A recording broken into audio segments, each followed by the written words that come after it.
hafa ny anio sy nomaly raha mandinika ny tontolo sy ny voary eo aminy noho ny fiovaovan'ny toetrandro toy ny mandeha ho azy zany ho an'ny saramaben'olona ambana kosa ho amin'ny faharinganana ho an'ny siantifika sy ny mpikaroka ka tsy maintsy ikatsahana vahaolana sady ahafahana misedra azy no miatrika fampandrosoana. Fiovaovan'ny toetrandro sy ireo arena ataontsika hoe biodiversité ireo satria rehefa miova ny toetrandro dia miova koa ny biodiversité, rehefa miova ny biodiversité dia miova koa ny toetrandro. Telo toko trilogie zavaboary an-tanety, biodiversité terrestre, zavaboary ambolena, agrobiodiversité ary ny zavaboary an-dranomasina, biodiversité marine. Ho an'ity farany dia nisy ny fionam-ben'ny fikarohana momba azy teto amin'ny Centre National de Recherche Océanographique teto Nosobe ny famotoana teto ny mpikaroka. Fifanakalozana eo amin'ny asa fikarohana vita amin'izao fotoana izao. Fifanakalozana izay hitarika amin'ny fananganantsika ny paikadym-pirenena momba ny fikarohana amin'ny tontolo an-dranomasina. Nisanga ny fantatranarana eo amin'ny fikarohana, ny tanora vao misondrotra, malagasy, vahiny, frantsay sy réunionnais, nampian'ireo mpikaroka avy amin'ny école doctorale avy amin'ny fampianarana ambony. Toy ny ahoana ny fiampiainan'ny zavaboary an-dranomasina amin'izao fotoana izao. Misy fiovaovany no ity le fiovaovan'ny toetrandro ity, misy fiatraikany eo amin'ny arenan-dranomasina izay zavatra izay. Hitantsika fa misondrotra ny ranomasina amin'izao fotoana izao, me mafana dia misy nefa ny manam-pahaizana momba n'ireny zavatra ireny tonga eto amintsika eto. Mazava ho azy fa voka-pikarohana ny ainga tamina zavaboary an-dranomasina amin'ny karazany samihafa noho ny fanakalozana teto. Satona ny vitsy anefa no ho fantaritsika eto, iray amin'izay tena ny bahantoerana sady vao avy nanaovam-pandinihana manokana tamin'ny alalan'ny fikaonandoha iraisam-pirenena colloque international natao tao Mahajanga ny momba ny mangrove na honko. Ala honko ny morontsiraka amin'ny tany mafana ny misy azy. Ho an'ny eto amintsika ny 700 mahery ny ala honko dia amin'ny ilany andrefan'ny nosy avokoa. Voalaza fa voatahiry ao anatin'ny tahiry mirakitra ny haivoary misongadina maneran-tany global 200 ny mangrove de Madagascar. Ny 200 ny honko na mangrove aty Afrika, ny 200 ny mangrove raha maneran-tany dia eto amintsika no ahitana azy. Faharoa aorianan'ny Nigeria raha aty Afrika, fa 14 kosa maneran-tany amin'ny fananana azy io i Madagasikara. Mba tsy ho siantifika lalina ny fanazavana dia azo tsorina ho toy izao ny mampiavaka ny mangrove na honko amin'ny zava-maniry hafa. Eo aloha ny toerana niriany, morontsiraka na helidrano embouchure anatin'ny sisin'ny ranomasina ary misy ireo molona ny ranomasina mihitsy.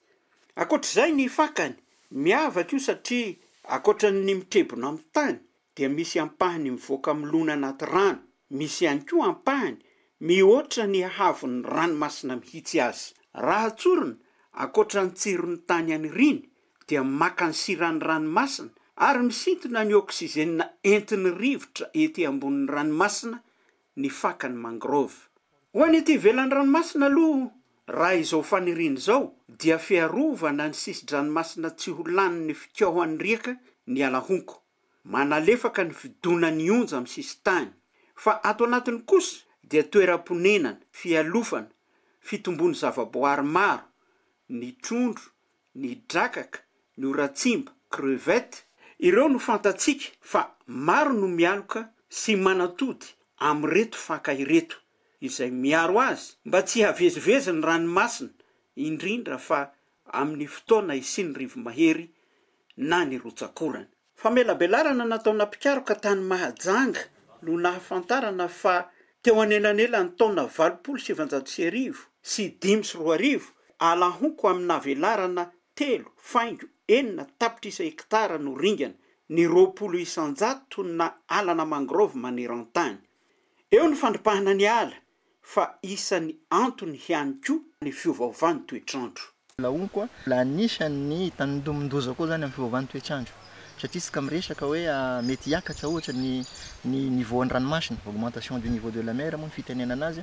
Raha miakatra zay dia iny alaonko iny zany ataontsika hoe lasa ho safotry ny rano iny, sy le azo le safotry fa le toerana misy anazy. Or le onko sy velona izy raha ataontsika hoe miletika ao anaty rano mandritry ny fotoana maharitra, fa le tian'le onko zany dia iny karazana fifandimbiasan'le hoe miseho izy rehefa mare basy dia miaina tsara izy aloha manino, dia rehefa mare ohatry indray izy misy rano iny le tiany. Ka rehefa misy rano en permanence satria miakatra le niveau ny ranomasina dia lasa ho faty izy any amin'ny vokatra ny tena olana lehibe, satria antsika ny makajakaka ireny ny toerana iveloman'ny makamba na crevette moa zany ny biby maro samihafa, ny coquillage bivalva isan-karazany. Ambonin'ireo voalaza ireo dia lafiny samihafa maro no mbola ampiasan'ny olona azy ilampikarohana ny hitantanana azy. Misy isan-karazany izy io, maro isan-karazany koa ny asan'izy ireo zany na amin'ny sakafo izany, amin'ny fanafody sy ny sisa sy ny sisa. Ny ataon'ny mpikaroka zany ahoana no ahafahantsika tena mampiasa amin'ny tena hoe amin'ny filana azy andreo micro, kanefa mba tsy maintsy koa mikajy ahafahana mampiasa azy maharitra. Ivelan'ny ranomasina iaraha mahita ny honko tafidina hatrany amin'ny fanamban'ny ranomasina kosa ny fifanakalozana voka-pikaroana teto amin'ny CN na RAO Nosobe. Zavaboary miaina sy manome aina ao anaty ranomasina ny oram-bato na vatoara na harandriaka, horonko ho ny hafa samy manana ny ilazana azy fa resifa corallien ireo. Tsy zava-maniry, tsy voninkazo, tsy vato fa biby izy reto, mananaina, ahitana singa maro toy ny antsoina hoe polype, voafono sokaina calcaire. Toy ny fakany alahonko ihany koa, zary harambato fiarovana ho an'ny biby sy ny hazan-dranomasina ny vatoara, fierena, fanatodizana ho amin'ny fitombona. Na dia any amin'ny lalina azy dia afaka manalefa fakany fitopan'ny ranomasina ihany koa izy ity. Mirafitra toy ny tangorotendrom-bohitra ao anaty ranomasinao, ary voalaza fa voafantina ho isan'ireo zava-mahatalanjona cette merveille aquatique ny récif corallien amin'ny endrika sy loko masondriana ananany. Tsikaritry ny mpikaroka fa mihavasoka ary lasa fotsy ny loko entiny tatoato, fahafatesana ny dikan'izay, isan'ny antony mahatonga an'izany ny fiovaovan'ny toetrandro. Misy phénomène anankiray zay le atao hoe El Niño, karazana fihafanan'ny ranomasina izy io iny zany manomboka avy any Amerika du Sud any ny tena nombohany, karazana déséquilibre eo amin'le basse sy haute pression mahatonga anazy dia mahatonga an'le température de surface n'le ranomasina zany hiakatra. Dia rehefa mafana iny zany dia sofin'le rivotra avy any file hoe alizé dia makaty amintsika, dia rehefa mitsoka zay tonga aty zay rano mafana zay dia mahatonga an'le corail ho fotsy, zay le hoe blanchissement corallien. Io zany tonga dia hita io rehefa manomboka amin'ny andro mafana, manomboka amin'ny volana décembre, janvier, février, mars iny izy iny ny fitrangany. Ka taloha izy io isaky ny efataona. Zay fa amin'izao fotoana zao zany ny zavatra mahagaga amin'le izy dia le blanchissement corallien sy isaky ny efataona tsony izy fa na ao anatin'ny roa taona na teo zao tamin'ny 2014 nisy, 2016 efa nisy, 2016 fa ranomafy. Dia amin'ity zao mijery miandriandry indray hoe ahoana ny hitranga amin'ny volana décembre sy nisy. Zany hoe misy anjarany le fiovaovan'ny toetrandro zany ao lasa le fréquence an'le izy zany lasa miamalaky, ka le corail fotsy iny zany maty. Ny mahafotsy anazy moa zany le manome loko an'iny corail iny dia misy karazana alga miara-miaina aminazy zay miaraka amin'le biby kely amin'le hoe polype. Ka rehefa mafana be le toetrandro eo amin'ny 20 degré moa zany ny tena température idéaly iainan'le corail, fa rehefa mafana zany ny andro misy mahatratratra any amin'ny 1 degré ny hafanan'ny rano dia maty zany le partie velona rehetrarehetra le polype sy ny sisa, dia mihintsana igny dia igny squelette calcaire le vato igny fotsiny sisa tavela. Eo ny corail na vatoara miova loko fa ny fiatraikany eo amin'ny filany natiora izay mifandray amin'ny filany zanak'olombelona. Le fitrangany anaty rano zay zany misy fiantraikany be dia be eo amin'le fiainan'le olona mipetraka amoron-dranomasina, le mpanjony sy ny sisa, satria le trondro rehetrarehetra mivelona eo amin'le corail rehefa tonga le blanchissement sisy polype na corail hohaniny ntsony eo, sisy zavatra ho ivelomany ntsony eo dia lasa miala izy. Dia possible zany misy toeram-panjononao zone de pêche nao naomby be teo tonga amin'izay nao manjona amin'ny fotoana igny sisy trondro azonao ntsony eo dia mazava ho azy fa miantsaika any amin'le fiainan'le mpanjony zany le izy. Ranomasina no resaka fa voasokajiny ny mpikaroka ho zava-boary an-dranomasina ihany koa ny voromanidina. Misy tokoa mantsy ny antsoina hoe oiseau marin. Miankina tanteraka amin'ny ranomasina ny fiveloman'ny voronandranomasina. 13 espèces na 13 karazana ny isany. Manampy eo amin'ny fiarinan-dranomasina ireto karazam-borona ireto.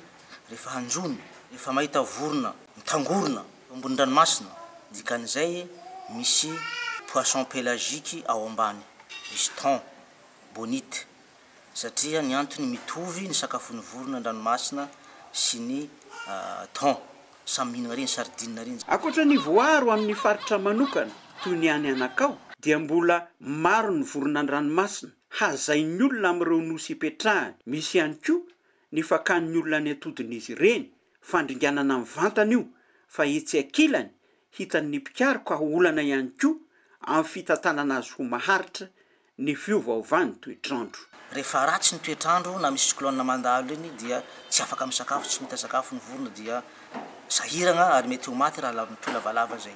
Tsy ampy sakafo izy dia misy fiantraikany koa zany amin'ny fagnotidizana. Santionany amin'ireo zavaboary an-dranomasina nanaova-pikarohana ka nitondrana vokatra teto Nosy-be ireo. Lalana iray hampivelatra ny asany ny toy izao ho an'ireo foibe pikarohana eo ambany fiahin'ny ministera amin'ny fampianarana ambony sy ny fikarohana ara-tsiansa. Tahirin-tsaina anankiray zany ro ahafahana mijery hoe aiza ho aiza amin'io ny ahafahana mandamina ny ranomasina io mba hitondra vokatra ho an'ny firenena. Forum ohatrantony izay anisany opportunité fanakalozana fahaizana traikefa ampitomboana ny faneraserana amin'ireo partenaire.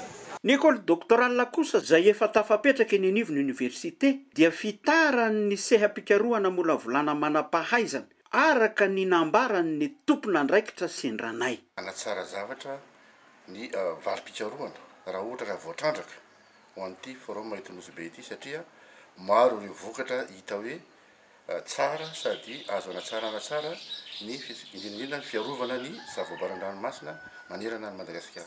Ny Andigo manokana zao mbala karazany hoe azo lazaigny zandrindrindra amin'ilay fikarohana ny an-dranomasina. Ny raha dingana faratao zao satria ny bain'ny Diego izay isan'ny malaza dia malaza indrindra dia io angamba ny nanomboanay ny fikarohana izay natao ary aza digna fa ao anatin'ny bain'ny Suarez io zay no mamokatra sira izay hoanitsika eto Madagasikara eto hotohizana ilay asa izay fatatomboko ary mety misy résolution ho lazaigny amin'ny tompona araiky ny fahefagna rehetra mba hisauventsika io bain'ny Diego Suarez io izay malaza dia malaza.